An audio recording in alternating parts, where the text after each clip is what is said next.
আগামী 28শে অগস্ট 2026 পূর্ণিমার প্রায় শেষের দিকে পার্শিয়াল লিউনার এক্লিপস অর্থাৎ আংশিক চন্দ্রগ্রহণ সারা পৃথিবীতে সংগঠিত হবে। তবে দৃশ্য থাকবে পৃথিবীর কিছু সীমাবদ্ধ অঞ্চলে। এই চন্দ্রগ্রহণ সংগঠিত হবে কুম্ভ রাশিতে এবং চন্দ্র শতভিষা নক্ষত্রে তখন থাকবে এবং রবি সাইমালটেনিয়াসলি তার 180 ডিগ্রি দূরে অবস্থান করবে, তবেই ফুলমুন সংগঠিত হবে। তো ফুলমুন যেদিন সংগঠিত হবে সেদিন বৃহস্পতিবার মোটামুটি 9:30টার পর থেকে ফুলমুন লাগবে এবং পরের দিন প্রায় যখন ছাড়বার সময় হবে তখন গ্রহণ সংগঠিত হবে। যারা লার্নার আছে তারা একটা জিনিস জেনে রাখবেন, যে গ্রহণ নর্মালি দৃশ্য নয় বা যার সূতক পুরোপুরিভাবে কোনো নির্দিষ্ট অঞ্চলে বা মান্ডেনযুক্ত অঞ্চলে পুরোপুরিভাবে পরিব্যাপ্ত থাকবে না, সেই গ্রহণ হয় শুরুর দিকে অথবা শেষের দিকে পূর্ণিমা বা অমাবস্যা অর্থাৎ যথাক্রমে চন্দ্রগ্রহণ এবং সূর্যগ্রহণ সংগঠিত হবে। যেরকম সূর্যগ্রহণ যখন সংগঠিত হয়েছিল 12 তারিখ তো এবং 13 তারিখের জাংচারে, সেটি কিন্তু অমাবস্যার প্রথম দিকে ছিল এবং দেখতেই পেরেছেন তখন রবি কিন্তু তখনও গণ্ডান্ত হয়নি, 25 ডিগ্রির থেকে একটু বেশি ছিল। এবং এইবার যে গ্রহণ সংগঠিত হবে সেটিও কতকটা সেই রকমই। এবছর একটি গ্রহণই একমাত্র দৃশ্য ছিল চন্দ্রগ্রহণ, যেটি সংগঠিত হয়েছিল 3rd মার্চ। তারপরে এবছর এটি শেষ গ্রহণ এবং পরের বার 6 তারিখ, পরের বছর 6 তারিখ এবং 22 তারিখ ফেব্রুয়ারি মাসে যে গ্রহণ সংগঠিত হবে সেগুলো কতটা দৃশ্য হবে, কতবার পরের বার যদিও 5টি গ্রহণ অর্থাৎ 2.5 বার করে যাচ্ছে, কিন্তু তথাপিও যে নর্মালি 2 জোড়া গ্রহণ সংগঠিত হয় তার মধ্যে কখনো 1 জোড়া কখনো তার থেকেও বেশি দৃশ্য হয়। এবার কিন্তু মাত্র একটি গ্রহণ পূর্ণমাত্রায় দৃশ্য ছিল, বাদবাকি কোনো গ্রহণই দৃশ্য নয়। গ্রহণ দৃশ্য হোক বা অদৃশ্য হোক কোনো স্থান থেকে, নারদ সংহিতায় যে বর্ণনা আছে সেটি হচ্ছে যেখানে পূর্ণ দৃশ্য হয় অর্থাৎ সূতক যেখানে পূর্ণমাত্রায় থাকে সেখানে পূর্ণমাত্রায় এফেক্টিভ ফল দেয়, যেখানে সেটি না থাকে সেখানে কম মাত্রায় এফেক্টিভ ফল দেয়, কিন্তু ফল অবশ্যই দেয়। এটি একটি মহাজাগতিক ঘটনা, সেলেস্টেরিয়াল ইভেন্টস। প্রত্যেক বছর 2 জোড়া করে সংগঠিত হবেই। বছরের একদম শুরুর দিকে হলে সেটা 2.5 জোড়া বা 3 জোড়ার ক্ষেত্রেও সেটি হতে পারে, সুতরাং যেটি পরের বারের ক্ষেত্রে দেখা যাবে। তো এই পরিস্থিতি দাঁড়িয়ে আমি গ্রহণ আলোচনা শুরুর আগে আপনাদের কতগুলো কথা বলে নিই যে আজ থেকে ঠিক 19 বছর আগে 2007 সালেও যখন রাহু কেতুর একই জায়গায় অবস্থান ছিল, তো অবভিয়াসলি তখনও গ্রহণ সংগঠিত হয়েছিল, কিন্তু এই সময় সংগঠিত হয়েছিল। এই সময় সংগঠিত হবে তার কারণ রাহু বা কেতু যদি সিংহের ঘরে অবস্থান করে, অবভিয়াসলি 17.5 বছরের সামথিং, তো একই বিন্যাস তার একই ছিল।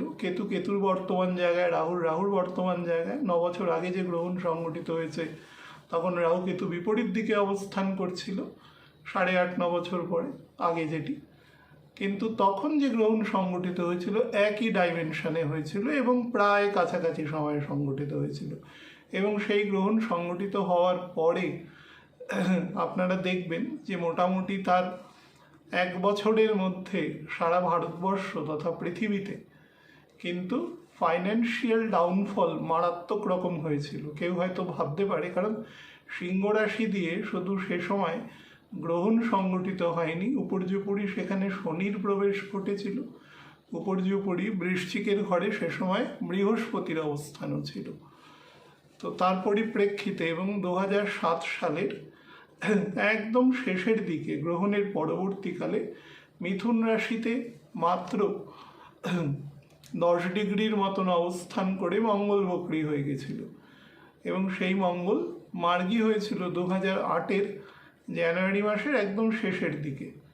তো অনেকগুলি মঙ্গলের চতুর্থ দৃষ্টি যথাক্রমে সিংহ এবং কন্যার ঘরে অবস্থান করছিল এবং শনিকে সাথে নিয়ে, বর্তমান তৎকালীন রাহুকেতুকে সাথে নিয়ে একটা ব্যাপক ফাইন্যান্সিয়াল ডাউনফল সে সময় দেখা গেছিল। এবং এই ডাউনফলের পরে, এই ডাউনফল কোথায় দেখা গেছিল? মূলত পশ্চিমের দেশে। আমরা আলোচনা করব এখনও সেটা দেখতে পাবো, সেই জিনিসই হবে, তবে সেটা কিছুটা অন্যরকমভাবে সংগঠিত হবে।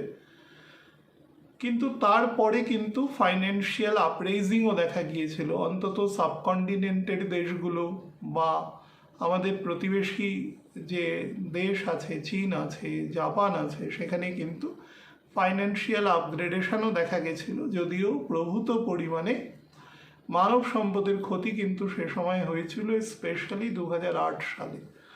তা আমি আলোচনাকে বাড়িয়ে নিয়ে যাই। সেটা হচ্ছে, যে সময় গ্রহণ থাকবে সেটা হচ্ছে 28/8/2026 শুক্রবার। সেদিন গ্রহণ লাগবে আমাদের কলকাতার লংজিটিউড ল্যাটিটিউড ধরেই বলছি, সেটি হচ্ছে 8:05 সকালবেলা। চন্দ্রগ্রহণ সকালবেলা 8:05 থেকে 11:23 পর্যন্ত কলকাতার লংজিটিউড ল্যাটিটিউডে গ্রহণ থাকবে। এবং গ্রহণ যখন পূর্ণ অবস্থায় থাকবে, অর্থাৎ যে অঞ্চল থেকে গ্রহণ দৃশ্য হবে সেখানে, যদিও এটি আংশিক চন্দ্রগ্রহণ, তথাপিও যেখান থেকে ম্যাক্সিমাম পর্যন্ত তার কাভারিংটা বোঝা যাবে, সেই সময়টি হচ্ছে কলকাতার সময়ের সাথে যদি করসপন্ডিং টাইম নেওয়া যায় তাহলে সেটি 9:43 সকালবেলা। চাঁদের গ্রহণ হচ্ছে সকালবেলা, সূর্যের গ্রহণ হয়েছে রাত্রিবেলা। তো দুটোর কোনোটি দৃশ্য নয়, কারণ সে সময় চাঁদ দৃশ্য থাকবে না। সুতরাং সেই গ্রহণের অন্তত মেটেরিয়াল যে অনুভূতি আছে, মানে তাকে যে দৃশ্যত অনুভব করা যায়, সেটি দেখা যাবে না। কোথায় গ্রহণ সংগঠিত হবে? কুম্ভ রাশিতে।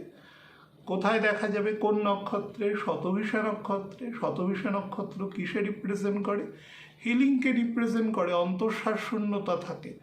খুব বড় চিকিৎসককে সবসময় দেখবেন, কোনো বড় চিকিৎসকের সাথে যদি কথা বলার কখনো সুযোগ হয়, দেখবেন তার ব্যক্তিগত জীবন বলতে খুব একটা বিশেষ কিছু থাকে না, কারণ সে সারাদিন শুধু রোগী সুস্থতার জন্যই তার জীবন ব্যয়িত হয়।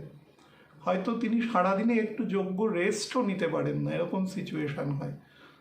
তো তার মধ্যেও সে তার জীবনকে অতিবাহিত করে, স্বাভাবিক থাকার চেষ্টা করে, কারণ সে স্বাভাবিক না থাকলে বহু মানুষ স্বাভাবিক থাকতে পারবেন না। তো সেই কারণে তার পরিপ্রেক্ষিতে বলা যায় যে তার এত মনোটোনাস এবং রুটিন কাজ করতে হয়, কিন্তু যেহেতু তার হিপোক্রেটিক ওথ থাকে বা তার মানবিকতা বা তার বোধ সেখানে থাকে বলে তিনি নিরলসভাবে রোগীর চিকিৎসা কন্টিনিউ করে যেতে পারেন। এবং যত তার পশার প্রতিপত্তি এবং তার বোধি যত বেশি, তার প্রয়োগ বা তার ডিমান্ডও তত বেশি মানুষের বেঁচে থাকার তাগিদে। তো সেই হিসাবে সেখানেও কিন্তু একটা ভয়েড স্টেট তৈরি হয়। তো শতভিষা নক্ষত্র যেরকম একাধারে সেই হিলিং দিতে পারে, ঠিক একাধারে একটা ভয়েডনেসও থাকে সেখানে, অর্থাৎ সেখানে একটা অন্তঃশ্বাস শূন্য অবস্থা থাকে। এক ধরনের কাজ করে, এক ধরনের গোল চুরির মতো অবস্থান। আমরা যদি একটা গোল অংশে ক্রমাগতভাবে পাক খেতে থাকি, তাহলে দেখা যাবে আমরা কখনোই কোনো নির্দিষ্ট দিকে পৌঁছাতে পারবো না। শতভিষা নক্ষত্রের শেপও সেরকম।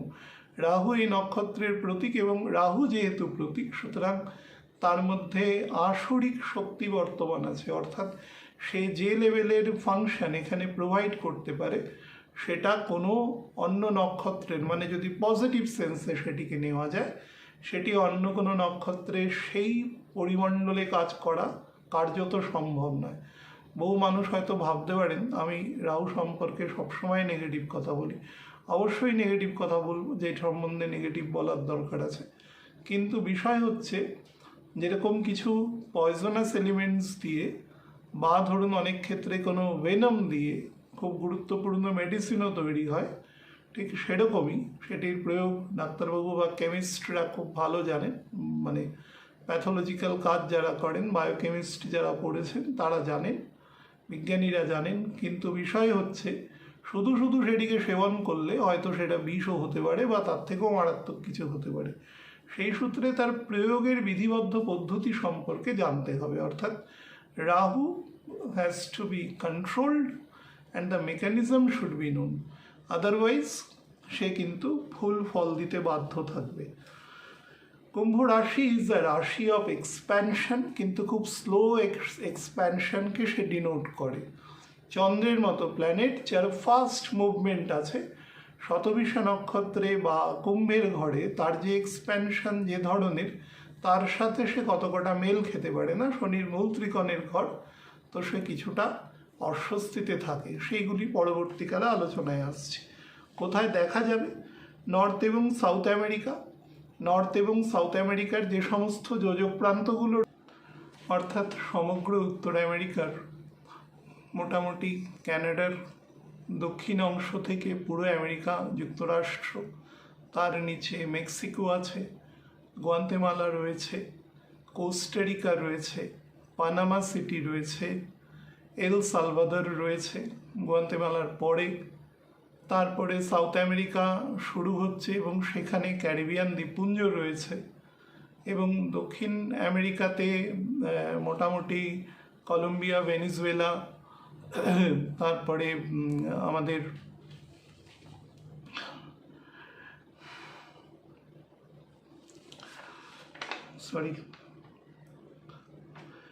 কলম্বিয়া, ভেনিজুয়েলা, তারপরে আমাদের ব্রাজিল রয়েছে, পুরো আর্জেন্টিনা রয়েছে, এদিকে ইকুয়েডর রয়েছে, পেরু রয়েছে, বলিভিয়া রয়েছে, চিলি রয়েছে, আর্জেন্টিনা রয়েছে। তো একাধিক দেশ থেকে এই গ্রহণ কিন্তু পার্শিয়ালি দেখা যাবে।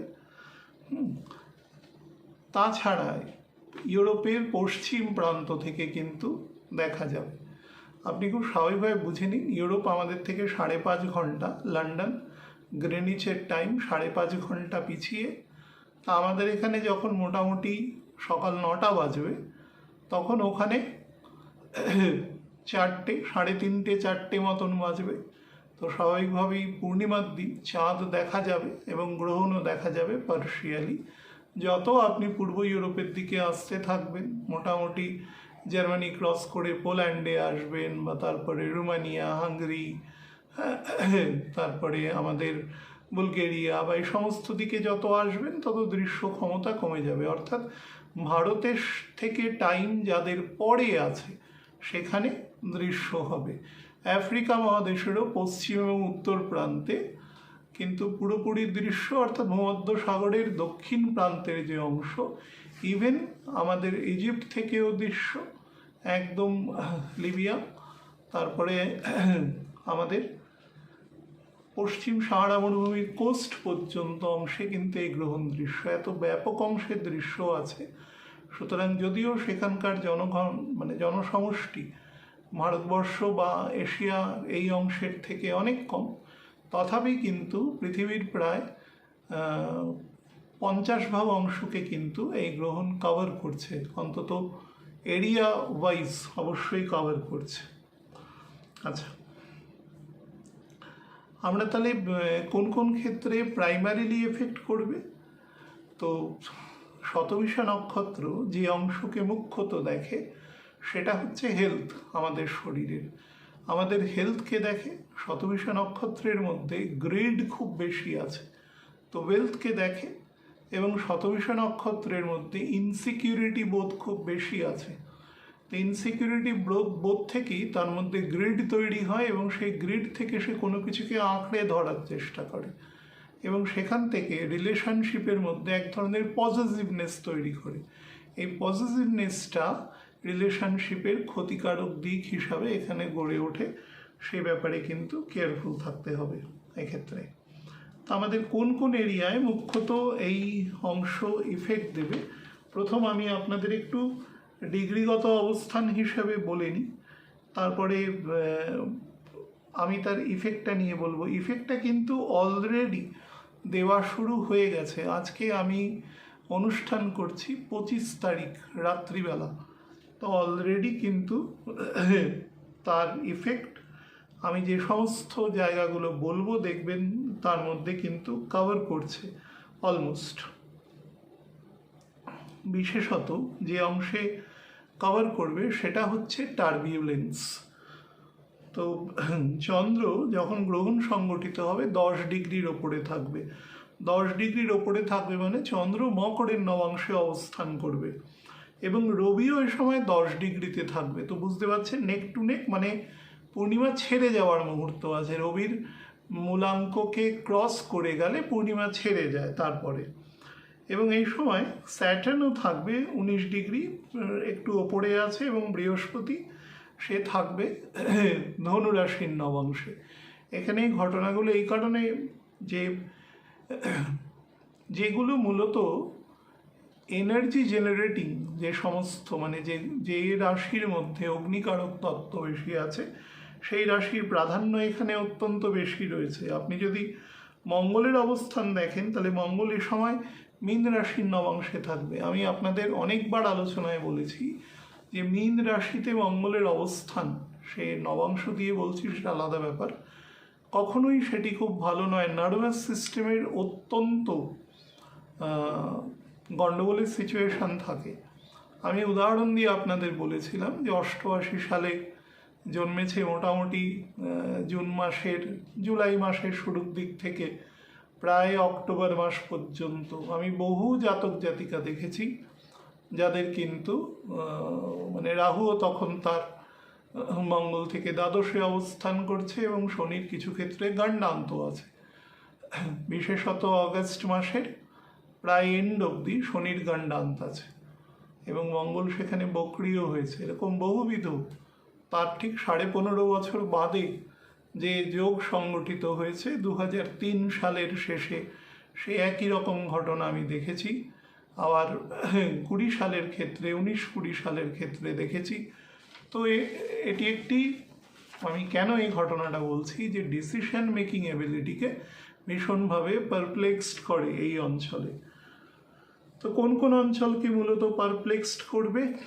যে অঞ্চল শৈত্য প্রবাহযুক্ত অঞ্চল, অর্থাৎ যেখানে ঠান্ডার অঞ্চল। ঠান্ডা মূলত বোঝায় অল্টিটিউডের ওপরে, অর্থাৎ কোনো পর্বত, কোনো মালভূমি, কোনো পাহাড়, এই সমস্ত এরিয়া, এবং যেগুলো দীর্ঘ প্রণালী। কুম্ভ মানে সবসময় তার লেন্থ এবং ব্রেথ অনেক বড়, যেরকম আমাদের ধরুন হিমালয় পর্বত শ্রেণী, আমাদের জাস্কর পর্বত শ্রেণী, আমাদের হিন্দুকুশ পর্বত শ্রেণী, বা ধরুন আল্পস আছে, সাউথ আমেরিকায় আন্দিজ আছে, প্রচুর পর্বত শ্রেণী আছে। উড়াল পর্বত রয়েছে এশিয়া এবং ইউরোপকে আলাদা করবার জন্য। এরকম বহুবিধ পর্বত শ্রেণী আছে, যে পর্বত শ্রেণী মোটামুটি বিস্তৃত, বেশ কিছুটা এরিয়া ধরে বিস্তৃত, তার ডোমেইন আছে এবং তার নিজস্ব কিছু ক্লাইমেটিক স্টেট আছে যেটা অনুভব করা যায়। যেমন নিরক্ষরেখার ওপরে কিলিমাঞ্জারো আছে, কিন্তু সেখানে বরফ পড়ে। তার নিরক্ষরেখা এত গরম, তা সত্ত্বেও সেখানে অল্টিটিউডের জন্য বরফ পড়ে। অর্থাৎ এখানে যে জায়গায় সমস্যা হবে সেখানে শৈত্য আছে, ঠান্ডা রয়েছে। ঠান্ডা আছে মানে উচ্চতা আছে। উচ্চতা মানে সেটি অবশ্যই পাহাড়ের থেকেও পর্বত বা কোনো প্লেটো, যেমন পামির আছে আমাদের প্লেটো, আর দীর্ঘস্থায়ী ছোটনাগপুর প্লেটো আছে, অনেক বড় প্লেটো। এরকম দক্ষিণ ভারতেও বেশ কিছু প্লেটো, আমেরিকাতেও প্রচুর রয়েছে, আমেরিকা যুক্তরাষ্ট্রে রয়েছে, সাদার্ন আমেরিকায় রয়েছে, দীর্ঘস্থায়ী প্লেটো আছে। তো প্লেটো রিজিয়ন যেগুলো উচ্চতা এবং যেখানে টেম্পারেচার কম, সেখানে কিন্তু সমস্যা করতে পারে। কি জাতীয় সমস্যা করতে পারে?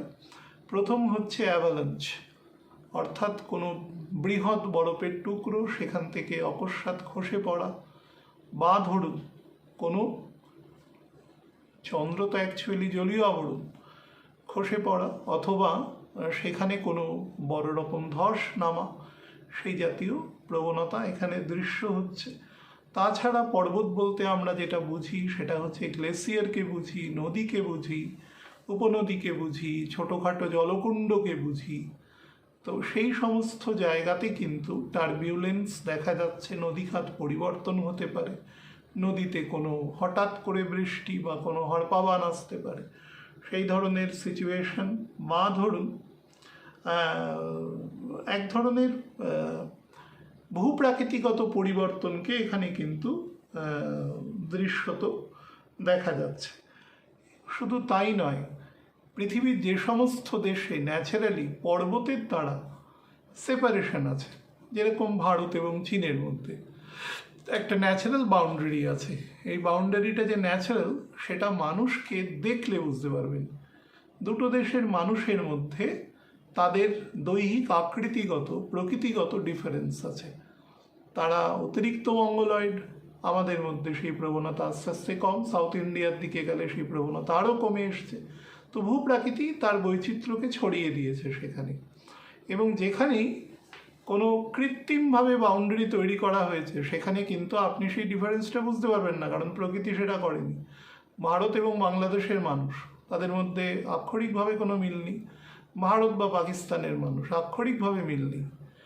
কিন্তু ভারতের, মনে করুন মধ্য ভারতে বসবাসকারী মানুষের সাথে কিন্তু আফগানিস্তানে বসবাসকারী মানুষ, বা আরও যদি আপনি পশ্চিম দিকে চলে যান, ইরানে বসবাসকারী মানুষ, আরও পশ্চিম দিকে ইরাকে, সৌদি আরবে, বা একদম মিডল ইস্টের এরিয়াতে, আরও জর্ডান উত্তর দিকের অংশে, সিরিয়াতে, লেবাননে, সেখানে গেলে কিন্তু সেই মানুষের সাথে আমাদের কিন্তু দৈহিক আকৃতিগত পার্থক্য আছে।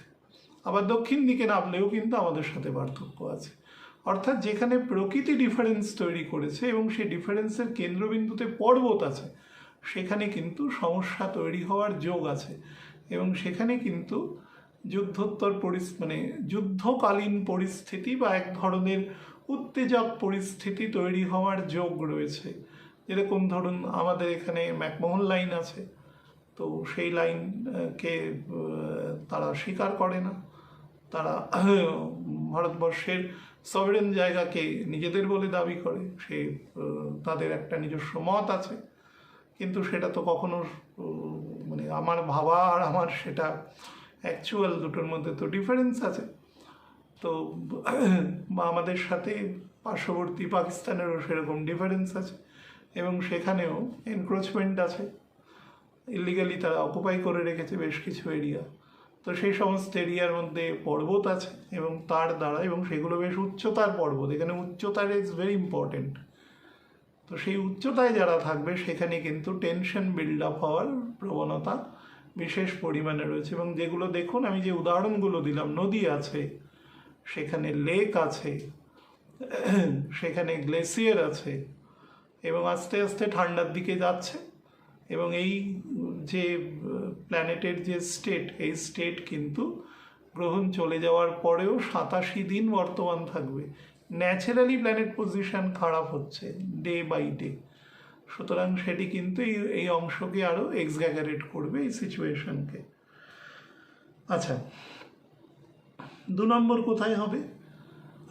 যে সমস্ত ভারী আর্টিলারি, হেভি আর্টিলারি গান আছে, ভেহিকেল আছে, বা ধরুন বিভিন্ন এয়ারলিফট আছে যেগুলো বিপুল পরিমাণ কামান নিয়ে চলে যাচ্ছে, হ্যাঁ, বা ধরুন বিভিন্ন যুদ্ধের সরঞ্জাম নিয়ে, একাধিক সৈন্য সামন্ত নিয়ে, বা বিভিন্ন রকম রসদ নিয়ে, যেগুলো মাঝারি ওজনের এয়ারক্রাফট আছে বা উচ্চ ওজনের এয়ারক্রাফট আছে, এই রকম ধরনের যেখানে অতিরিক্ত মাল মশলা মজুত করবার যোগ আছে, সেই ধরনের কিন্তু যোগ দেখা যাচ্ছে। কোথায় কোথায়? যেখানে বোন অফ কন্টেনশন আছে, পূর্ব থেকে আছে, এবং যেখানে পর্বত দ্বারা ডিফারেন্স আছে। নর্মালি হলে হবে না, জলস্থলের ডিফারেন্সেও হবে, কিন্তু তার প্রবণতা কম্পারেটিভলি কম। যেখানে পাহাড় থাকবে, জল আছে বলে সেখানে কিছুটা কাজ করবে, কিন্তু পাহাড় থাকলে এবং ঠান্ডা থাকলে সেটি অনেক বেশি এই যোগকে অ্যাক্টিভেট করবে।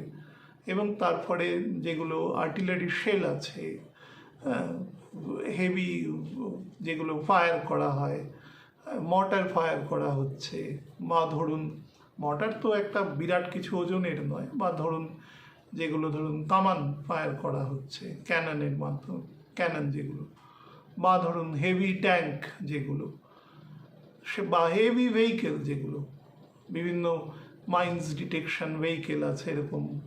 তো সেই রকম ধরনের কিন্তু রণসজ্জা যেটাকে বলা যায়, বা গ্যাদারিং সেই জিনিসের, বা এক ধরনের দেশকে আরেক ধরনের কিছুটা অ্যাপ্রিহেন্ড করবার, বা সাইকোলজিক্যালি কিছুটা তাকে নিচু দেখানোর মতন প্রবণতা, এই ধরনের কিন্তু, বা যেগুলো ধরুন মানে সিঙ্গেল যে ইঞ্জিনের ফাইটার থেকেও ডাবল ইঞ্জিন ফাইটার, বা যেগুলো বম্বার, হেভি বম্বার, খুব একটা ইউজ হয় না এই যুগে, কিন্তু তবু যেগুলো স্টেলথ বম্বার যাদের মধ্যে আছে তারা কিন্তু ইউটিলাইজ করে, কিছুদিন আগেও ব্যবহৃত হয়েছে, বছরখানেক আগে। তো সেই ধরনের, কিন্তু আমি বলেছি কন্ডিশন, পাহাড় থাকবে, উচ্চতা থাকবে, নদী থাকবে, এবং পাহাড় দ্বারা একটা সেপারেটর হিসাবে ইউজ হবে, সেখানে সেই ধরনের প্রবণতা দেখা যাচ্ছে, এবং আমি গত 2-4 দিন ধরে দেখতে পাচ্ছি তার কিন্তু এক ধরনের পদধ্বনি শোনা যাচ্ছে। যাই হোক, আচ্ছা, কিন্তু যে সব থেকে যেটা সমস্যা হচ্ছে, যেখানে ফ্রিকুয়েন্টলি ওয়্যার হচ্ছে সেখানে কিন্তু ক্রাইসিস তৈরি হবে অফ গোলা বারুদ, আর্মস অ্যামিউনিশনের কিন্তু ক্রাইসিস তৈরি হবে। বিভিন্ন র্যাডার বা বিভিন্ন রকম ডিটেকশন করবার জন্য যে সমস্ত যন্ত্র আছে, সোনার আছে জলের মধ্যে, হ্যাঁ, তো সেই ধরনের যেগুলো ভারী, কস্টলি, হেভি, এবং যেখানে দীর্ঘস্থায়ী, যেমন ধরুন রাশিয়া ইউক্রেনের মধ্যে প্রায় 4 বছর ধরে যুদ্ধ চলেছে। যখন যুদ্ধ লেগেছিল আমি তখন বলেছিলাম এই যুদ্ধ কিন্তু যে সময় তৈরি হয়েছে সে সময় কিন্তু খুব দ্রুত থামবে না। অনেকে আমাকে সামনাসামনি বলেছিল ইউক্রেন একটি ছোট্ট দেশ, আর এখানে ছোট বড়টা ব্যাপার নয়, এখানে অনেকগুলো প্রেস্টিজ ইস্যু আছে, ওয়ার্ল্ড যারা বড় বড় বিগ জায়েন্ট আছে, ওখানে নেটো আছে, তারা চাইবে না কখনো যুদ্ধটা খুব দ্রুত রাশিয়াকে যতটা ক্ষয় করাতে পারে আর কি। আর রাশিয়াও সেই জিনিসটা একাধারে করে যাবে, কারণ তারও একটা ঐতিহাসিকভাবে তারও একটা জায়গা রয়েছে, সেও সেটাকে, তার ইগোকে সে গেট ডাউন হতে দেবে না। আমি বহু আলোচনায় অনেক সময় বলি, এতটা ওপেনলি বলি না, কিন্তু আজকে বলছি, যে মানুষ যত ওপরে থাকে তার ইগো স্ট্যান্ডাটা তত বেশি হয়। আমাদের মতন সাধারণ মানুষ সেটা উপলব্ধি করতে পারবেন না। তো সেই জায়গা থেকে সেটা মনুষ্য জাতির যত ক্ষতি হোক, সাধারণ মানুষের জানমাল, পশু পাখি, দীর্ঘস্থায়ী প্রতিবন্ধকতা চলে আসুক কোনো মানুষের জীবনে, কারোর লিম্স নষ্ট হয়ে যাক, কোনো বাচ্চার সম্পূর্ণ ভবিষ্যৎ নষ্ট হয়ে যাক, হয়েছে, তো কিন্তু সেটা নিয়ে তার ইগোকে কিছুভাবে হার্ট করবে না, অর্থাৎ মনুষ্যত্ব সেখানে খুব একটা বেশি প্রবেশ করবে না, কারণ যত কলি এগোবে তত এই ধরনের অবক্ষয় তত তৈরি হবে। আচ্ছা, 3 নম্বর যে অংশ যেখান থেকে গন্ডগোল হবে সেটা হচ্ছে, আমি একদম বছরের শুরুতে বলেছিলাম, আবার বলছি, ফুড প্রোডাকশান যেখানে আছে, শুধু ফুড নয়, ফুডের সাথে বিভিন্ন প্রকার যে অন্যান্য প্রোডাকশান আছে, ডেয়ারি প্রোডাকশান, ক্যাটেল আছে, ফিশ আছে, বিভিন্ন প্রকার ক্যাশ ক্রপ আছে যে সমস্ত, সেগুলোও কিন্তু অত্যন্তভাবে ক্ষতিগ্রস্ত হবে এ সময়, এবং বিভিন্ন প্রকার সাপ্লাই ডিমান্ডে প্রবলেম তৈরি হবে। এখন যেখানে দরকার নেই সেখানে বেশি হতে পারে, যেখানে দরকার সেখানে সাপ্লাই কম হচ্ছে, তো যথারীতি তার ফলে একটা সিংহভাগ মানুষ বা একটা বড় অংশের মানুষ কিন্তু, বা যেখানে ফুড সেফটি বা সিকিউরিটি কম্পারেটিভলি কম আছে সেখানে কিন্তু সমস্যা হবে।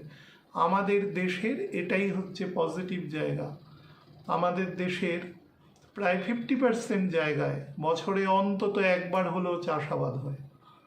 এটা আমাদের দেশের একটা ইউনিক স্টেট, পৃথিবীর কোনো দেশে হয় না এই পরিমাণ। লেন্থ অ্যান্ড ব্রেথ হয়, অন্তত একটা চাষ অবশ্যই ওঠে, তার ফলন কোয়ালিটি কম হতে পারে, যেরকম পশ্চিম দিকে একটু নোনাভূমি আছে, বা ধরুন মহারাষ্ট্রে কিছু কালো মাটি আছে, বা সাউথ ইন্ডিয়াতে কিছু জায়গায় সেচের সমস্যা রয়েছে, বৃষ্টিকালীন নদী আছে, তথাপি আমি বলেছি অন্তত একটা চাষ অবশ্যই হয়, এবং 70% জায়গায় 2টো চাষ হয়, এবং প্রভূত ড্যাম, সেচ, বা ধরুন দ্বিতীয়বার বৃষ্টি, বিশেষত মৌসুমী বায়ু যখন ফিরে যায়, তো আমাদের কৃষ্ণা গোদাবরী বেসিন বা তামিলনাড়ু বা রায়লসীমা যে অঞ্চলটা রয়েছে, অন্ধ্রপ্রদেশের যে কোস্টাল এরিয়া, মোটামুটি 100 কিলোমিটার এরিয়া থেকে একদম তাঞ্জোর পর্যন্ত, তো সেই বাইগাই নদী পর্যন্ত একেবারে তামিলনাড়ুর একটা ব্যাপক প্রোডাকশান হয়, এবং একদম আসাম থেকে শুরু হয় সেটা, এবং আমাদের রাজ্য তো আছে, বিহার আছে, ঝাড়খণ্ড আছে, উড়িষ্যা আছে, হিউজ প্রোডাকশান হয়, এবং এই প্রোডাকশানটাই আমাদের সব থেকে বড় অস্ত্র। দিনের শেষে মানুষের খিদে পাবে। আপনি যা কাজ করুন না কেন, আপনি যত বড় টেকনোলজিস্ট হন, যত বড় ব্যক্তিত্ব হন, যা হন, দিনে অন্তত দুবার আপনার সুস্থ শরীর হলে অতিশয় খিদে পাবে, এবং সেই খাদ্যের যোগান একমাত্র ভারতবর্ষে আছে। এটা ভারতবর্ষে একটা ইউনিক স্টেট। তো এবং চিরকালই এই জায়গাটা কিন্তু ডেন্সলি পপুলেটেড জায়গা, বিকজ অফ এখানে হাই প্রোডাকশান ভ্যালু আছে। যখন মানুষ জেনারেলি কম ছিল, হাই ইল্ডিং, এত ভ্যারাইটি সিডস ছিল না, এত শেড ছিল না, তখন কম ছিল, আস্তে আস্তে বেড়েছে, ওগুলোও বেড়েছে কম্পারেটিভলি। কিন্তু সারা পৃথিবীতে কিন্তু এখানে সমস্যা তৈরি হবে, অর্থাৎ খাদ্য সুরক্ষা, ফুড সেফটি যেটা আছে, এবং খাদ্য সামগ্রী, এসেনশিয়াল ফুডসের কিন্তু দাম বৃদ্ধি হবে। এবং এই দাম বৃদ্ধি কিন্তু সবসময় যে তার প্রোডাকশানের উপরে ডিপেন্ড করে সেটা কিন্তু নয়, অন্যান্য অনেক বিষয়ের উপরে খাদ্য সামগ্রীর দাম বৃদ্ধি পায়। যোগান, মজুত, যেটাকে আমরা বিপণন বলি অ্যাকচুয়ালি, সেই বিপণন যদি কোনো সময়, বর্ষাকালে বিপণন নর্মালি একটু নড়বড়ে হয়, কারণ আমাদের এখানে বিপণন ব্যবস্থাটা হাই ডেন্সিটি অফ পপুলেশন আছে। তো আমাদের এই বিপণন ব্যবস্থা এত বৃষ্টির জন্য প্রত্যেক বছরই, আমি ছোটো থেকে দেখেছি, কম বেশি ইন্টারাপশন হয়। তাও তো এখন ব্যাপারগুলো অনেক আধুনিক হয়েছে, আগে তো আরও ছিল। তো আমি গ্রামে দেখেছি এটা আরও হয়, ব্যাপক বৃষ্টি হয় যখন এই সময়তে আর কি, সে সময় একটু ঘাটতি হয়। বা যেগুলো শীতকালীন ফসল, পেঁয়াজ আছে, রসুন আছে, টমেটো আছে, বেগুন আছে, সেগুলো তো দাম বেড়ে যায়, ইভেন আলুরও দাম বেড়ে যায় সময়। আবার সেটি আবার শীত পড়তে পড়তে আস্তে আস্তে পরিস্থিতি আবার ঠিক হয়। কিন্তু এবছর কিন্তু দাম বৃদ্ধিটা বেশ অনেক দিন পর্যন্ত থাকবে, কারণ প্ল্যানেটের ম্যাল পজিশন আছে, that is the main cause. তার সাথে কোথায় গণ্ডগোল হবে? সমুদ্র ব্যাপার, আমি একটু আগে বলেছি, যেখানে হচ্ছে, অলরেডি সূর্যগ্রহণেও বলেছি, সেখানে প্রবলেম হবে। যেগুলো মেইন জোন, মুখ, সেগুলোকে বিভিন্ন দেশ তাদের ক্ষমতা অনুসারে সেগুলোকে আটকানোর চেষ্টা করবে। তাছাড়া যেটি ব্যাপক হারে আছে, কুম্ভ যে রাশি, এবং বুধ এখন যেখানে রয়েছে রবির সাথে একসাথে, সেও কুম্ভকে দেখছে সরাসরি। তো এই সময় কুম্ভের মধ্যে টেকনোলজি, ডেটা স্টোরেজ, বা ধরুন গুপ্ত জিনিস, যেরকম কেউ ব্যাংকে চাকরি করেন, তো একজন ব্যাংকের যে ম্যানেজার আছে, তো সে প্রচুর ইনফরমেশান আছে তার কাস্টমার সম্পর্কে, কিন্তু তার কিন্তু বাইরে কখনো regarding his or her job সেই সংক্রান্ত কোনো মুখ খুলবে না, এটি তার অফিসিয়াল সিক্রেসি আছে, তাকে সেটি মেনটেন করতে হয়। বা যারা বিভিন্ন ভল্টে টাকা রয়েছে, বা যারা ধরুন ভালো কাস্টমার আছে, ভালো বিনিয়োগ করেন ব্যাংকে, ব্যাংক সেই টাকা বাজারে বিনিয়োগ করে অতিরিক্ত মুনাফা করতে পারে, এবং তার দ্বারা ব্যাংকিং ব্যবস্থার প্রসার ঘটে। তো তার ফলে এই রকম যে সেক্টর, মানে ডেটা রাখা নিজের মধ্যে, সেটি কুম্ভ রিপ্রেজেন্ট করে। স্ট্যাটিস্টিক্যাল ডেটা আছে, এখন তো পুরো পৃথিবীটাই চলছে ডেটার উপরে, ডেটা স্টোরেজ এবং ডেটা কালেকশন, ডেটা এন্ট্রি, এগুলোর ওপরেই কিন্তু পুরো চলছে। তো এই ডেটা বিভিন্নভাবে কিন্তু যারা ধরুন সাইবার অপরাধী রয়েছে, বিভিন্ন, রাহু আছে তো ওখানে কুম্ভের ঘরে, এবং মঙ্গলের নক্ষত্রে রয়েছে, মঙ্গল রাহুর নক্ষত্রে রয়েছে, এবং মঙ্গল নবাংশে মীনের ঘরে থাকবে, এবং সেই ঘরে অ্যাকচুয়ালি শনি বসে রয়েছে, সেও বুধের নক্ষত্রে। তো যথারীতি এখানে কিন্তু অপচেষ্টা হবে অন্যের ডেটা বা অন্যের তথ্য, বা বিভিন্ন সাইবার ফ্রড, বা ধরুন টাকা পয়সার ট্রানজাকশানের মাধ্যমে যে ফ্রড হয়, মানে ইভেনচুয়ালি আজকে আমার নিজের মোবাইলেই এরকম একটি এসছে, আসার পরে তারপরে দেখলাম ব্যাংক থেকে ফোন করে বলছেন যে এটি খুলবেন না, এটিতে প্রবলেম আছে। তো যদিও এগুলো এখন এটা বোঝা যায় দেখলে পরে, প্রথমে প্রায় কম বেশি সবাই আমরা একটু এর দ্বারা শিকার হয়েছি, হ্যাঁ, তো কিন্তু এখন সেগুলো বোঝা যায় অধিকাংশ মানুষ, এবং বিভিন্ন রকম সতর্কীকরণ বার্তাও সবসময় বলা হয় যাতে মানুষ সচেতন থাকে। তো এই ধরনের কাজ, কিন্তু এই ধরনের কাজটা তো কোনো ইন্ডিভিজুয়াল, কোনো ব্যক্তি সেই জায়গায়, কিন্তু আমি বলছি এটা কোনো ব্যাপক অর্থে হওয়ার যোগ আছে। কোনো ব্যাংকের ডেটা, কোনো ধরুন কোনো পলিসি, যে সমস্ত বিমা সেক্টর তার যে ডেটা সেগুলো, বা ধরুন রেলওয়ে তার যে একটা ব্যাপক ডেটা আছে, এই ধরনের যেই ডেটাকে অ্যাবিউজ করে কোনো মানুষ একটা অসীম অর্থ সেখান থেকে ইললেজিটিমেট ওয়েতে সে তৈরি করতে পারে, এই ধরনের কিন্তু যোগ এখন দেখা যাচ্ছে। হ্যাকাররা, যারা ধরুন হ্যাকার আছে বিভিন্নভাবে, সেই রকম জায়গাও কিন্তু এখানে অ্যাক্টিভেট হওয়ার যোগ দেখা যাচ্ছে। ফলে যারা এই সমস্ত কাজের সাথে আছেন বা ট্রানজাকশনের সাথে যুক্ত আছেন, তারা need to be very careful.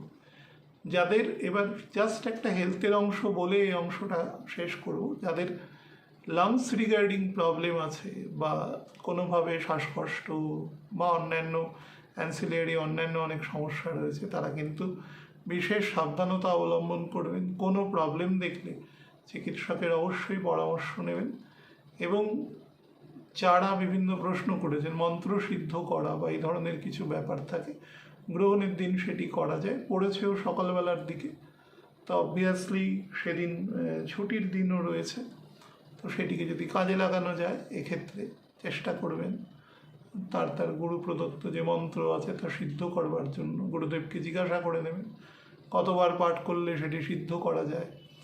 তিনি অবশ্যই আপনাকে পথ দেখাবেন সেই সংক্রান্ত। বা ধরুন কোনো রত্ন বা কোনো যন্ত্র শোধন করবার জন্য ব্যবহৃত হয় সেই সময়, তবে তার বিধিবদ্ধ পদ্ধতি আছে। একটু রাশি অনুসারে আপনাদের বলে দিচ্ছি। আমি একটি বিশেষ কথা আপনাদের বলে দিই। বেশ কিছু মানুষ প্রশ্ন করেছিল, আমি হয়তো রাহুর নক্ষত্র পরিবর্তনের সময় বিষয়টিকে কোনোভাবে স্কিপ করে গেছি। দেখুন, রাহু মঙ্গলের নক্ষত্রে থাকলে, যেটা প্রথম আমি একটু আগে বলছিলাম যে ইনসিকিউরিটি বোধটা খুব বেশি থাকে। এই ইনসিকিউরিটি বোধটা না মানুষের উপরে বিশ্বাসের প্রবণতাকে ভীষণভাবে কমিয়ে দেয়। আপনার পাশে সার্কামস্ট্যান্সিয়াল ইভেন্টস এমন কিছু তৈরি হবে যেখানে সেই ঘটনাটা ভীষণভাবে ঘটবে। এমনিতেই রাহু বা কেতু যখন সিংহ এবং কুম্ভের ঘরে অবস্থান করে, তখন ট্রাস্টওয়ার্দি বা বিলিফ কথাটা এমনিতেই খুব লো লেভেলে থাকে। এবং তদুপরি এখন যখন মঙ্গলের নক্ষত্রে রয়েছে এবং ওদিকে কেতুর নক্ষত্রে রয়েছে, সেটি কিন্তু অনেক বেশি পরিমাণে থাকবে, এবং গ্রহণের আশপাশে গিয়ে কিন্তু সেই বিষয়টি আরও পরিবর্ধিত হতে পারে আর কি, ম্যাগনিফাইড হতে পারে। তো সেদিক থেকে একটু কেয়ারফুল থাকার দরকার আছে, বা সেই ব্যাপারগুলোকে একটু ওভারলুক করারই দরকার আছে। মেষ রাশির জাতক জাতিকাদের ক্ষেত্রে আমি মেইন অংশগুলো বলবো, ভিভিডলি কিছু বলবো না। মেষ রাশির জাতক জাতিকাদের ক্ষেত্রে বলতে পারি যে আপনি যেখানেই কাজ করছেন, ব্যবসা করছেন, সেলফ এমপ্লয়মেন্ট আছে, আপনার যে সিনিয়র অথরিটি যেখানেই আপনি কাজ করছেন, মনে করুন ব্যবসা করছেন, আপনার ব্যাংকের সাথে লেনদেন করতে হচ্ছে, কোনো বড় কোম্পানির সাথে লেনদেন করতে হচ্ছে, সেখানে তারাই সিনিয়র। কোনো কোম্পানি বা কোনো অর্গানাইজেশনে চাকরি করলে অবভিয়াসলি সেখানে আপনার কোনো সিনিয়র অথরিটি আছে। তো সেখানে কিন্তু কোনো রকম ইনসাবঅর্ডিনেশনে ভুলেও যাবেন না, বা কোনো রকম বেশি উচিত কথা বলতে যাবেন না, তাহলে বিষয়টি অনেক বেশি জটিল হয়ে যেতে পারে, এবং ছকে দুর্বলতা থাকলে বিষয়টি আপনার বিরুদ্ধে যাওয়ারই সম্ভাবনা রয়েছে। পরিবারের মধ্যেও নিজের, বিশেষত যারা স্টুডেন্ট আছেন, তাদের একাগ্রতা বা যে বিষয় পড়ছেন সেটার প্রতি পূর্ণ তার মনোযোগ বা মনোনিবেশ করার প্রয়োজন আছে, নাহলে কিন্তু ব্যাপক ব্রিচ অফ কনসেন্ট্রেশন হতে পারে। স্পেশালি বুধ যতদিন সিংহের ঘরে আছে, এই কনসেন্ট্রেশন কিন্তু ব্রিং ব্যাক করাটা একটু মুশকিল হবে, এবং এক ধরনের বলতে পারেন উদ্বায়ী টেন্ডেন্সি, সাবলিমেশন আর কি তৈরি হওয়া, এই ক্ষেত্রে কিন্তু ক্যারেক্টারের মধ্যে হতে পারে। টু সাম এক্সটেন্ট প্রফিটেরও যোগ আছে, বাট অনেকটা ফটকা বা স্পেকুলেটিভ প্রফিটের কিন্তু এক্ষেত্রে বেশি যোগ রয়েছে। যাদের ক্ষেত্রে অন্ত্র পজিশনে অর্থাৎ ইন্টেস্টাইন স্টেটে, আপার ইন্টেস্টাইন, স্টমাক এরিয়া, আপার লিভার এরিয়াতে সমস্যা রয়েছে, দুর্বলতা আছে, তারা অবশ্যই এই সময় থেকে পরবর্তী 87 দিন এই অংশের খেয়াল রাখবেন। বৃষ রাশির জাতক জাতিকাদের ক্ষেত্রে বলে দিই, প্রথম যে অংশটা বলবো সেটি এই সময় কোনো চাকরি, ব্যবসা, কোনো ডোমেইন এগুলো পরিবর্তন করা বা পরিবর্তন সংক্রান্ত বিষয় খুব একটা মনোনিবেশ না করাই বেটার। ছক যদি দুর্বল হয় তাহলে তো না করাই বেটার। কোনো রকম over think regarding those issues আর কি, যে আপনার কোনো বন্ধু হয়তো অনেক আপগ্রেড করছে, আপনি হয়তো একটা কোলাটারাল ড্যামেজে ভুগছেন সেখান থেকে, যে আমার কিছু হচ্ছে না, এইসব বিষয়গুলো থেকে বেরিয়ে একদম নিজের মিনিমাম কাজে ফোকাস করুন, যতটুকু হচ্ছে ততটুকুতে সন্তুষ্ট থাকুন। বেশি কিছু করবার এ সময় দরকার নেই, তাহলে কিন্তু বিষয়টি ভালোর থেকে খারাপ হওয়ার প্রবণতাই বেশি রয়েছে। গৃহশান্তি, গৃহস্বস্তি বজায় রাখবেন এবং সন্তানদের সাথে প্রপারলি টিউন যাতে থাকে। যদি আপনার সন্তান থাকে বা সন্তানতুল্য কোনো ব্যক্তি থাকেন, বা আপনি যদি সন্তান হন এবং একটু যদি এজ হয়ে থাকে, ম্যাচুরিটি থাকে, তাহলে আপনার পেরেন্টসের সাথে কিন্তু সেই সম্পর্কটার ক্ষেত্রে যে মানদণ্ডগুলো আছে সেগুলো অবশ্যই মেনটেন করে চলার চেষ্টা করবেন। যাদের ক্ষেত্রে প্রেশার ফ্লাকচুয়েশনের সমস্যা রয়েছে বা যাদের ক্ষেত্রে জীবন ধারণের ক্ষেত্রে কোনো রকম ইনটক্সিকেশনের হ্যাবিট আছে, স্পেশালি রাতের দিকে, তারা কিন্তু শরীরের প্রতি বিশেষ নজর দেবেন। একটু সমস্যা সংগঠিত হওয়ার যোগ রয়েছে এক্ষেত্রে।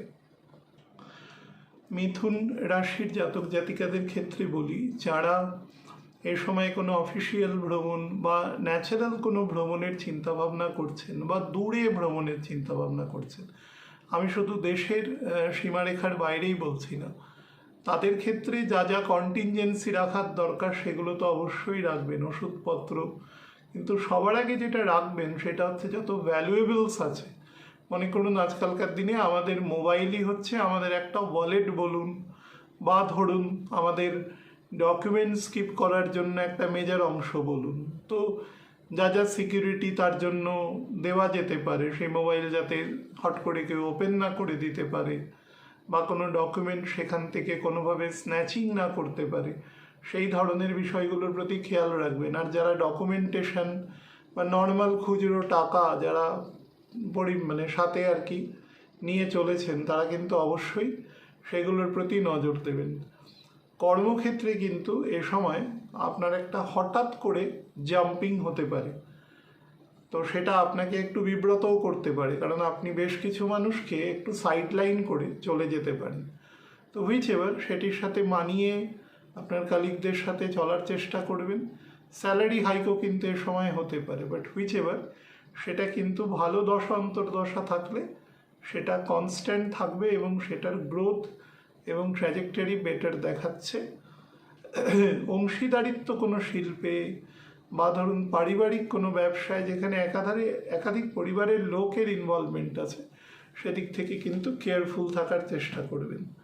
কর্কট রাশির জাতক জাতিকাদের ক্ষেত্রে প্রথম যেটা বলে দিই, both the physical and mental health should be controlled, otherwise এখান থেকে কিন্তু ছকের উইকনেস থাকলে, শনি দুর্বল থাকলে বিষয়টি অনেক দূর পর্যন্ত যেতে পারে। অনেক দূর মানে আপনাকে খুব একাকিত্বের দিকে নিয়ে যেতে পারে, আপনি এক ধরনের জীবনের পারপাসলেসনেস অফ লাইফের দিকে চলে যেতে পারেন। সব কিছু থাকা সত্ত্বেও আপনার মনে হতে পারে, এবং এই নোশনটা আপনার, এটার মধ্যে কেউ ইন্ট্রোস্পেক্ট করতে পারবে না খুব সহজে।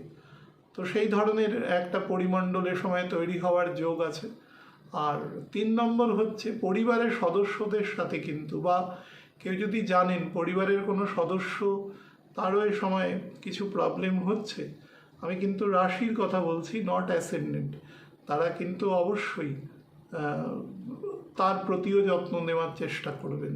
কারণ রাহু আপনার অষ্টমে রয়েছে, অষ্টমে গ্রহ ন্যাচারাল ডিপ্রেশনকে শো করছে, তো সেদিক থেকেও কিন্তু, এবং গ্রহণ যখন আমি অ্যালাইনমেন্ট আছে, বুধ রয়েছে, বুধ আপনার 12th লর্ড, তো ন্যাচারালি কিন্তু আপনার অনিদ্রা, রাতের দিকে ঘুম ভেঙে যাওয়া, ঘুম পরিপূর্ণ না হওয়া, বা ধরুন ঘুমের তীব্রতা সেই পরিমাণে না আসা, বিভিন্ন রকম মানসিক ডিসঅর্ডারের সময় কিন্তু তৈরি হওয়ার যোগ দেখা যাচ্ছে। এবং বেশ কিছু জায়গায় ডিজিজের জন্য বা পরিবারের সদস্যদের জন্য কিন্তু অহেতুক বা আনপ্ল্যান্ড অর্থ ব্যয়েরও যোগ দেখা যাচ্ছে।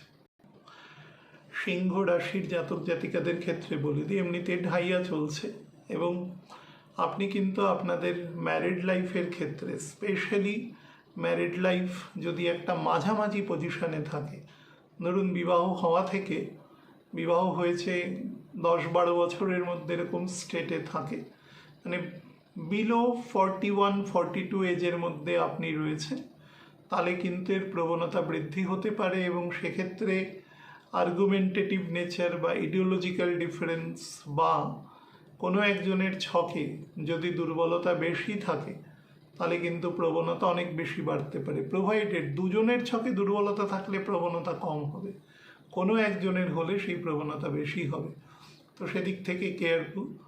এবং সামাজিক জায়গাতেও আপনাকে কিন্তু বেশ কিছুটা সচেতন থাকতে হবে, বিশেষত আপনি যদি ব্যবসায়িক ক্ষেত্রে আছেন, আরও স্পেসিফিক্যালি কোনো পার্টস, কোনো টেকনিক্যাল কোনো যন্ত্রপাতি, কোনো ইলেকট্রনিক্স গুডস, বা ধরুন কোনো অটোমোবাইল ইন্ডাস্ট্রিজের কোনো গুডসের সাথে আপনি ব্যবসা করছেন, কোনো ইন্টেরিয়ার ম্যানেজমেন্ট এই সংক্রান্ত ব্যবসা করছেন, তাহলেও কিন্তু খুব কেয়ারফুলি আপনাকে আপনার কাস্টমার বা তাদের ডিল করতে হবে, বা যাদের থেকে আপনি মালপত্র আনছেন আপনাকে কিন্তু প্রপার লিয়াজও মেনটেন করতে হবে। লিভার সংক্রান্ত ক্ষেত্রে এবং ডান চোখ সংক্রান্ত জায়গা থেকে সাবধান থাকবেন। কন্যা রাশির জাতক জাতিকাদের ক্ষেত্রে একটি পজিটিভ জিনিস আছে, সেটা হচ্ছে কোনো ক্রনিক ডিজিজ অন্তত 2.5 বছর ধরে চলছে মিনিমাম, সেই ডিজিজ কিন্তু একটু ছকে যদি শনির স্ট্রেংথ ভালো থাকে, আপনি কিন্তু সেরকম মানে চিকিৎসকের সন্ধান পাবেন যে কিন্তু আপনাকে একটা মোটামুটি সুরাস্থা দেখাতে পারে, বা ধরুন প্রপারলি আপনাকে তার আরোগ্য করতে পারে, সেদিক থেকে বেটার আছে। কিন্তু ডেটের পজিশনে কিন্তু আপনি খুব সাবধান। যদি কারোর কাছে ডেট থাকে এবং দীর্ঘদিন ধরে আপনি বিষয়টিকে খুব কৌশলে এড়িয়ে যাচ্ছেন, বা সেই সংক্রান্ত আজ না কাল, কাল না পরশু, তো সেই ব্যাপারে কিন্তু আপনি খারাপ দশা অন্তর্দশায় থাকলে আপনি কিন্তু চূড়ান্ত অপমানের শিকারের সময় হতে পারেন। তো সেই ব্যাপারেও সাবধান থাকবেন। হয় তাকে পরিষ্কার করে বলুন আমাকে এতটা সময় দিন, আমি সময়ের পরে দেব, অথবা আপনি পুরোপুরি সারেন্ডার করুন নিজেকে যে আমি এখন পারছি না। তাতে যেটা হয়, সত্যি কথা একবার বলা 100 বার মিথ্যে কথা বলার থেকে অনেক বেটার। তাতে কেউ ছোট বড় হয় না, সবই সার্কামস্ট্যান্সিয়াল। আজকে যেটা আপনার আছে কাল সেটা উল্টো দিকের মানুষেরও হতে পারে। এটা নিয়ে এত বেশি বোস্টিং করার মতো কোনো ঘটনা নেই। পৃথিবীতে এমন কোনো মানুষ নেই যার কখনো পয়সার প্রয়োজন পড়েনি, যে অপর কোনো মানুষের থেকে পয়সা সাহায্য নেয়নি। তো এটা একটা অলীক কল্পনা মাত্র। তো সেদিক থেকে নিজের বোস্টিংটাকে কমিয়ে, বিশেষত মঙ্গল যদি নেগেটিভ থাকে হরোস্কোপে, তাহলে বোস্টিংয়ের প্রবণতা বাড়বে এবং কখনোই সত্যি কথাটা বলতে পারবেন না, এবং সেখান থেকে কিন্তু মানসিক যন্ত্রণা বা এক ধরনের ডেনিগ্রেশনের যোগ আপনার আছে। অর্থোপেডিক জায়গা থেকে কিন্তু বিশেষ সাবধানতা অবলম্বন করবেন আপনি। স্পেশালি যদি ফিমেল হন তাহলে গাইনি পোর্শন থেকেও নজর রাখবার চেষ্টা করবেন। তুলা রাশির জাতক জাতিকাদের ক্ষেত্রে প্রথম যেটা বলি সেটা হচ্ছে, সন্তানেরা যদি কোনো অন্য কালচারাল কোনো সেক্টরে পড়াশোনা করতে চায়, মানে পরিমণ্ডলে, আমরা মনে করুন পূর্ব দিকে আছি, সে পড়াশোনা করতে চাইছে পশ্চিম ভারতের কোনো অংশে, তো সেখানকার মানুষের খাদ্য, বস্ত্র, তাদের সব কিছু আমাদের সাথে বেশ কিছু জায়গায় ডিফারেন্স থাকবে, বা উল্টো দিক থেকেও একই রকম, এরকম জায়গায়, বা অন্য কোনো দেশ হতে পারে, সাউথ ইন্ডিয়া হতে পারে, যেখানের সাথে আপনার যেখানে জন্ম হয়েছে তার সাথে একটা বিভেদ রয়েছে, এরকম কোনো জায়গায় সে খুব উচ্চ, খুব প্রতিষ্ঠিত জায়গায় সময় লেখাপড়া করতে পারবে, সেই ধরনের যোগ আছে। সেরকম সুযোগ থাকলে একদম 1 স্কোয়ার ইম্প্যাক্টে সময় দেবে। বাট প্রোভাইডেড আপনাকে কিন্তু তার জন্য একটু বেশি রকম অর্থের যোগান রাখতে হবে। আপনার কিন্তু এক্সপেন্ডিচারের সময় অনেক বেশি শো করছে। তদুপরি হেলথের দিকেও যাদের ক্ষেত্রে ধরুন প্যানক্রিয়াসের সমস্যা রয়েছে, প্রস্টেট জাতীয় ক্ষেত্রে সমস্যা রয়েছে, খুব সাবধানে থাকবেন। এক্ষেত্রে কন্যার ক্ষেত্রেও বলছি, বিশেষত প্যানক্রিয়াস, কিন্তু তুলার ক্ষেত্রে প্যানক্রিয়াস এবং প্রস্টেট, বৃষের ক্ষেত্রেও প্রস্টেট, খুব সাবধান। যাদের ক্ষেত্রে অলরেডি প্রবলেম আছে, চিকিৎসা চলছে, তারা কিন্তু কোনো রকম অ্যাবনর্মালিটি যদি বুঝতে পারেন এই গ্রহণ চলাকালীন মোটামুটি তারপরেও আরও 87 দিন, তো একদম তৎক্ষণাৎ চিকিৎসকের পরামর্শ নেবেন। ভেহিকেলের কিন্তু খুব ভালো যোগ এ সময় দৃষ্ট হচ্ছে, কিন্তু যেটাই করবেন না কেন আপনাকে হাই এক্সপেন্ডিচার শো করছে। বাট কাগজপত্র, যে কোনো রকম ডকুমেন্টেশন কিন্তু প্রপারলি দেখে নেবেন। বুধ কিন্তু কেতুযুক্ত থাকছে, তো ডকুমেন্টেশনের জায়গা, যেহেতু আপনার 12th হাউসের লর্ড, সে ভুল ডকুমেন্টেশনের জন্য কিন্তু আপনার এক্সপেন্ডিচার বেশি করাতে পারে এ সময়। বৃশ্চিক রাশির জাতক জাতিকাদের ক্ষেত্রে বলে দিই, এ সময় কিন্তু আপনার ফিজিক্যাল যে সুখ আছে, শান্তি আছে, মেটেরিয়াল দৃষ্টিকোণ থেকে বলছি, সেটা কিন্তু কিছুটা ব্রড ডাউন হওয়ার যোগ রয়েছে ডিউ টু এইলমেন্টস আর কি। এইলমেন্টস বলতেও সেটা হজম শক্তি সংক্রান্ত মূলত হওয়ারই যোগ বেশি রয়েছে। বা যাদের ক্ষেত্রে ধরুন হঠাৎ করে খুব টেম্পারেচার হাই হয়ে যায়, সেরকম মানুষও কিন্তু এক্ষেত্রে সাবধানে থাকার প্রয়োজন রয়েছে।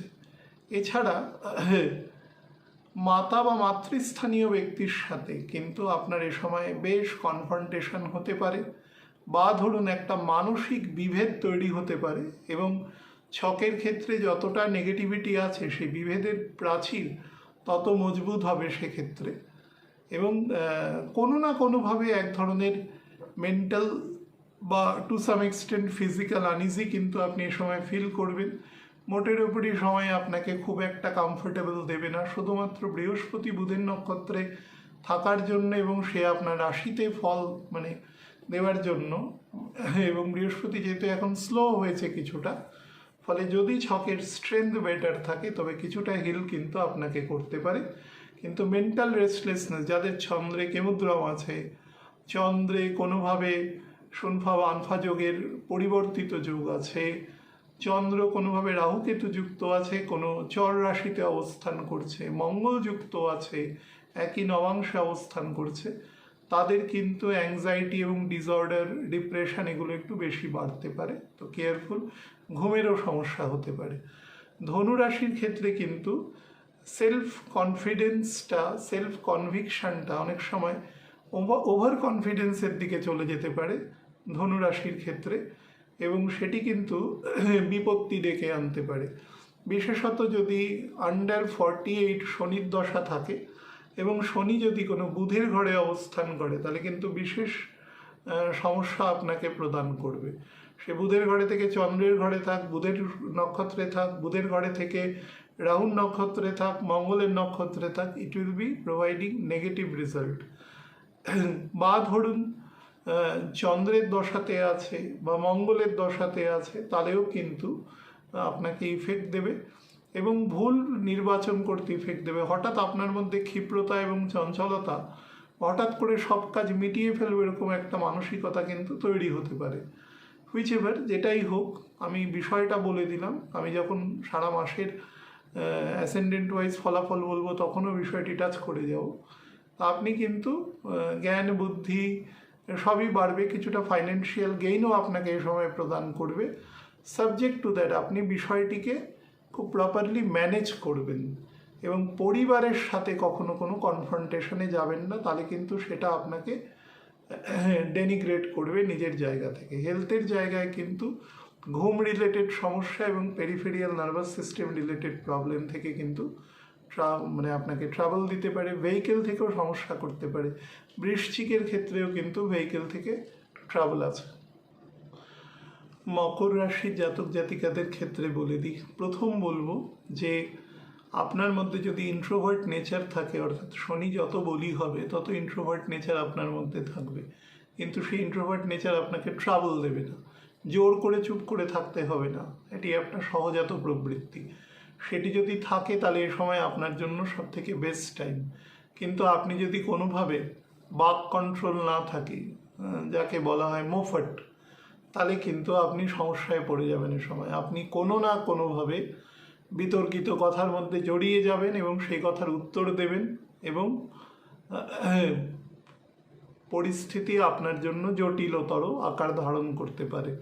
খারাপ দশা অন্তর্দশা থাকলে কিন্তু আপনি অবশ্যই সাবধান থাকবেন। রবির দশা, চন্দ্রের দশা, বা ধরুন রাহুকেতুর দশা, বা মঙ্গলের সাথে রাহুকেতুর দশা আছে, তারা কিন্তু বিশেষ সজাগ থাকবেন। যারা ডিসিপ্লিন ফোর্সে চাকরি করেন, অন্যের অর্থ নিয়ে চাকরি করেন, বিভিন্ন ব্যাংক, বিমা, সমস্ত ক্ষেত্রে, বা ধরুন কোনো ল অ্যান্ড অর্ডার রিগার্ডিং, বা যারা ধরুন প্লিডার, অন্যের হয়ে আইনগত কৌশলীর ভূমিকা অবলম্বন করেন, তারা কিন্তু বিশেষ সাবধানতা এ সময় নেবেন। কারণ কোনো কথার অন্য একটা ফরমেশন নিয়ে নিতে পারে এবং হেলথের দিকেও সেটা কিন্তু মানে মেন্টাল এবং ফিজিক্যাল প্রেশার তৈরি করতে পারে। তো সেদিক থেকেও একটু কেয়ারফুল থাকার প্রয়োজন আছে।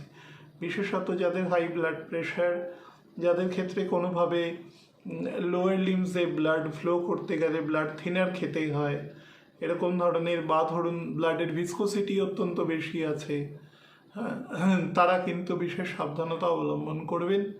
এবং পেশি সঞ্চালন মানে আমি ব্যায়াম এসব কিছু বলছি না, যাদের কন্ট্রাকশন আছে মাসলে, তারা কিন্তু যদি এগুলো অনুভব করেন, কোনোভাবে রিউমেটয়েড জাতীয় প্রবলেম আছে বা অন্যান্য যে কোনো কারণে হতে পারে, সোডিয়ামজনিত কোনো কারণে হতে পারে, তারা কিন্তু সেরকম কোনো অ্যাবনর্মালিটি দেখলে, বিশেষত ঘুমের মধ্যে যদি বোঝেন সেরকম কিছু হচ্ছে, তাহলে অবশ্যই চিকিৎসকের পরামর্শ নেবেন।